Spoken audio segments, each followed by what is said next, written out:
Hi, everybody. Welcome to Decoding Yoga. I'm Eli Aguilar, and today is the second episode of 2023. Time flies. But anyway, so let's make sure that we make the best out of this year. Today, I'm very grateful, honored, and happy to have in the studio virtually Inga. Inga was my student long time ago in Sampoornayoga. She has been growing in her yoga journey as a practitioner and as a teacher, studying, reading, practicing for many years since she graduated from our TTC, and then she came back to Sampoorna as a teacher in the courses that we do for our students. And I have the honor to have her today as my guest. Hi, Inga. Happy New Year. Happy New Year, Ellie. I'm so glad to be here. Thank you for having me. And yeah, it's been such a journey with Sampoorna to reflect back from where it started, where I first met you, and to kind of explore the two roles, first as a student and always staying as a student, but also starting to teach for Sampoorna. It's been really special, and I'm very grateful to be part of the team. Yeah, we are very happy to have you. And because Inga and myself, we share one passion. We have one passion in common, which is anatomy.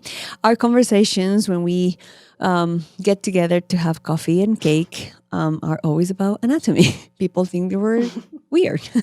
We talk about muscles and bones and ligaments. And very often we talk about cues and how, because we are teaching future yoga teachers how to cue so the postures become more effective. We have realized that a lot of cues are all over the place, as I was mentioning last week. So today we will start with the first cue that we hear very often in yoga classes, but a lot of teachers even don't know what they mean because they have been repeating this cue. And today's cue is protect the knee. So I invited Inga to share this space, and we will talk about what do we think that people, yoga teachers, have acquired this habit of telling their students to protect the knee. What do we believe that is the at least what is our theory? I have my theory of why people, yoga teachers, cue this so much and has become almost a cult. Like, don't do this to protect the knee, do that to protect the knee, modify like this, flex a foot, and so many things to protect the knee. But then when I ask the students in the in-person and also in the online courses, like, what do you mean, or what do you think you mean, or your teachers mean when they ask you, when they say, let's do this or let's not do that to protect the knee? But I would like to hear your opinion on this, Inga, in this series that we're going to be covering a lot of these common cues that we hear. So, what do you think about protecting the knee? Thank you. Yeah, I think it's so interesting with these cues. And maybe even before we dive into like breaking it down, what exactly are our thoughts about it, I just want to come forward that for sure some of these cues that we're talking about today and then in the next episodes, I just want to come clean that I'm sure I must have said those things myself as well, before you kind of start questioning things. And I think the reason is that exactly what you said is that we repeat so much of what we just hear from teachers, from our trainings. And I think when we first start learning how to teach yoga, we just take what we hear from our teachers as a given, and we think that whatever we're being told, whatever we hear, even when we're not even thinking about teaching yoga, but just in classes, right, as practitioners, we keep hearing certain cues so often that it's just automatic and we don't question it. So I think the protect the knee goes into this category that we've just heard it so many times for so many poses by so many teachers, and then in our trainings as well, often, that we stop questioning or wondering, well, why? What does it even mean? What difference does it make? And we don't use the best laboratory that we have ourselves to feel it in our own bodies. right? Because we can understand these things, I think, from the anatomical perspective. And it's so good to know, well, which muscles are doing this action, what's happening in the joint, this and that. But even more valuable, perhaps, is exploring some of these things that can be confusing in your own body. So then you lead by your experience, and or even you ask students to ask them in the classes, like, oh, well, try to flex the foot or try to point it. What do you feel? And aren't isn't that what we're trying to really encourage in yoga, right? The self inquiry, right? I don't know Exactly. if The self-awareness. But we, as you said, like we hear all these things, practice with awareness, listen to your inner teacher. But okay, what does it mean? For me, in the protect the knee cue, it comes also because I also ask the question, like, what do you think is the most common injury in the asana practice? And they say a lot of things, and one of them is the knee, right? And at the end, when everybody says, oh, the lumbar spine, oh, the knee, oh, the shoulder, I'm like, wait, yoga is not supposed to, poses are not supposed to hurt you, because it's not what we do, it's how we do it. So let's break it down. What is involved in the action of the knee joint? And at the end, hopefully, of this, we will understand that the knee, I mean, nature is so intelligent, much more than ourselves, that we will realize that the knee comes with its own protection and its own armor, right? it's quite a resilient joint, right? Even if, yes, there can be some injuries from different sports and maybe some yoga, but I agree with you that we shouldn't imagine that it's such a fragile structure. It actually is quite resilient. Exactly. And this is how it sounds every time that is like, oh, for example, don't bring your knee over your toes when you're doing a lunge, right? To protect the Yes. knee. Or don't allow your knee to go out, bring it in, and all these things. Or as you said, flex the foot here and there to protect the knee. It creates this idea in practitioners' mind that the knee is so delicate, is so sensitive, when yes, we cannot deny that the knee is in a tricky spot, I will say, because it's in the middle of the leg and is responding to the movements, all the movements that we have in the ankle, which there are a lot of, we have a lot of joints there, and the foot is meant to adapt to surfaces and run and walk and jump and all that. The knee has to respond to that, but also is responding to the hip joint, which is a very strong joint with a lot of movements available at the joint, but also supporting a lot of weight and then distributing the weight. So it's in a tricky spot, but that doesn't mean that it's made of crystal. Yeah, no, for sure. And it's so great for you to bring up some of those other cues because, yeah, I was thinking exactly when it comes to, protect the knee, which are the cues that we most often hear to protect the knee will be the flex the foot, most likely in poses like pigeon, figure four, stretches, lotus, right?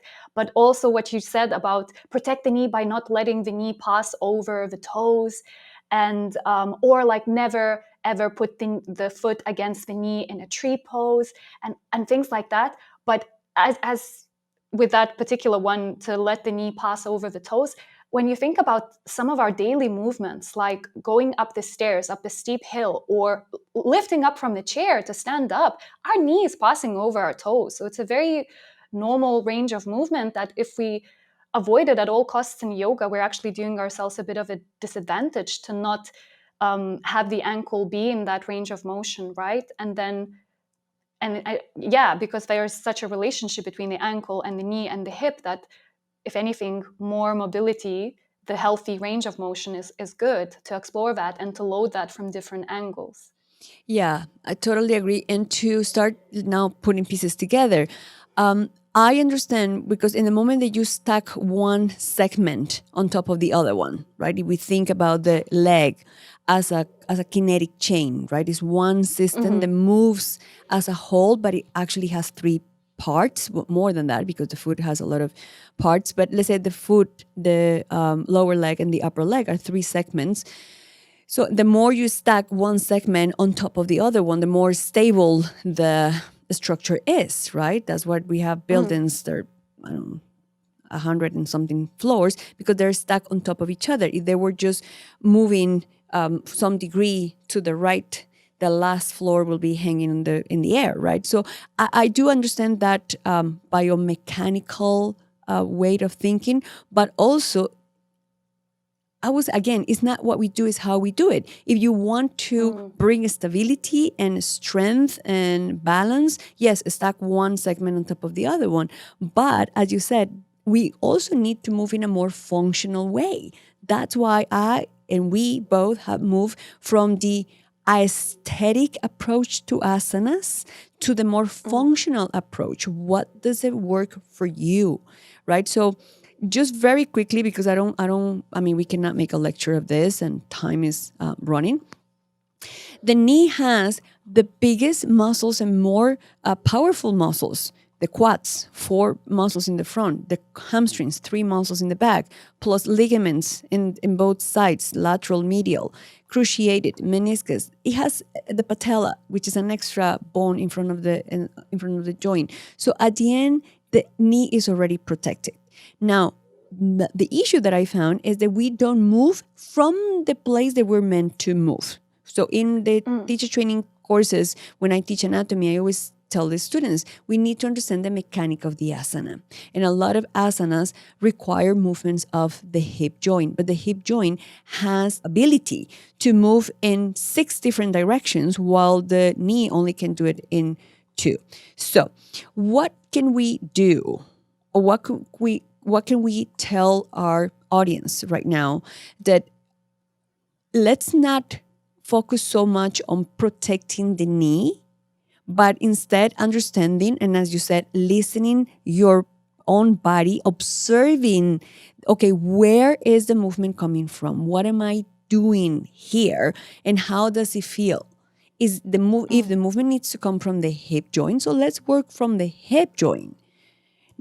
Because the knee can also flex and extend. That's it, right? So how in this last 3 minutes we have remaining, how we can let go of protect the knee idea and make our asanas more effective without the worry or the being so scared that something is going to happen in the knee. What are we supposed to feel? So I know that my knee is at risk in an asana. Well, I guess as teachers, I'm thinking that we need to pay more attention to the language we use, that we stay away from like, don't do this because you're going to injure yourself there, because our mind is a powerful thing. So already just by a placebo effect, you might approach that pose with this idea, I'm going to injure myself. And you almost make yourself feel that pain, even if you might not have, if you didn't hear that. So I'm thinking in things like pigeon or these poses where we think like protect the knee and flex that foot, maybe some things we just avoid saying some of the cues and invite people to see how it feels. Like if you take that knee more out to the side, and I, for example, find that what is too intense for me is when my foot or that shin is parallel, to the short edge of the mat. So that becomes very deep for me for the hip, but also the knee, the pressure, if the hip is tight, right? So it's like rather to explore that the foot can come closer towards your back leg or your kind of pelvis area. And maybe to say to people, explore. For some people, maybe flexing the foot or pointing the foot can create some different sensations, but we don't necessarily say that by flexing the foot you're going to protect a joint. That flexing the foot, the muscles that do that do not cross the knee joint, so it doesn't have any relationship to that. But I don't want to take away from people's experience, because some people, I think, might say that by pointing the foot or flexing the foot, something does feel different for them in their knee. So maybe we should invite them to do that and explore, and we keep this attitude in other poses. What are your thoughts?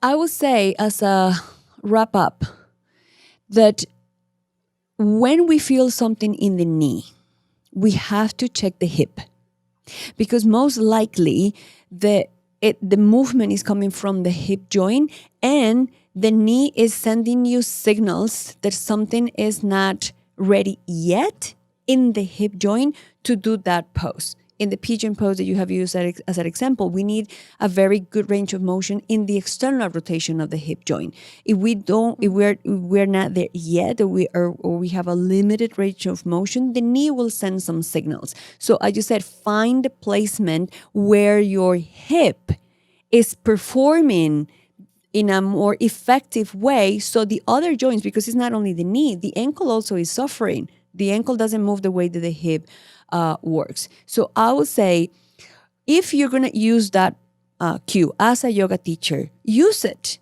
but mean it. Know what you're saying. That if you are jumping into a lunge, you don't want to probably have the knee over the toes, because we don't want to stimulate that any joint, in any case, in a very dynamic way, because joints don't like to be moving, jumping and going back and forth, and so repetitive, right? When we become this repetitive, then it can become quite sensitive. But let's work with the joints that are meant to do the movement. And most likely in yoga asanas, a lot of the movements, if not majority of the movements, come from the hip joint. And the hip joint is a very tight joint. So of course, we have to give space to the hip. And so in order that the knee be ready to take that flexion or extension that you're doing, because as I said, it's the only thing that the knee does. So I'm actually preparing a program that is happy hips, happy knees, because in the moment that your hips are, as I said, mobile and have space, the knee won't bother you, right? So, I mean, we can talk about this cue for hours, honestly, because it's so common to hear that. My intake here is like, don't be afraid. Don't be afraid of practicing. And as you said, be aware if you feel any pain in the knee, let's pay attention to the hip joint, modify how you need to modify and make that asana effective. 30 seconds to close that episode. Inga, anything else that you would like to add? I was just going to add on that let's also keep reminding our students, why are we doing what we're doing? So if we're in that pigeon, that we wouldn't just be there for, oh, we're just in a pigeon, but like if we tell them like what we're trying to feel here is to release the outer hip, and then to guide them like, how do you want to feel this, more or less, and we give them those options, and then we provide those options. What do you feel anything different if you change the position of your foot and ankle? But we tell them what's the aim of that, why we're doing this, so that then they can self-adjust in a way, and hopefully find a place where they get the benefits of a pose, instead of trying to recreate the shape and maybe ignore some uncomfortable or painful sensations. Basically moving from aesthetic to functional. So thank you so much, Inga, for sharing this your thoughts with me about the knee. We will be talking about shoulders and other cues, super interesting. So stay tuned. Next week, we will have another episode when we decode another very common yoga cue. Have a lovely rest of the day, a beautiful week ahead, and I will hear you and see you here on next Saturday. Bye, Inga. See you. Bye, Ellie. Hi, and thank you so much for watching this video. After so many years of teaching in yoga teacher training courses, I realized that a lot of people don't understand exactly what yoga is, or they have a lot of misconceptions and doubts. And that's why I created the podcast Decoding Yoga. Every week, I share a new episode with you where I talk about cues, about postures, about yoga as a lifestyle, about these myths, these doubts, these ideas that we have been repeating in yoga classes, and we don't even know what they mean. We don't understand what those cues mean, and we keep repeating them. So we have repeated so many times that we believe they're true. So I hope you can join me in the next episode. You can watch the video here, or you can look for the show in any of the audio platforms available. And if you have a question, a doubt, you have heard a myth about yoga and you want some clarification, let me know below this video and I will be happy to create a program to reply to you. Thank you.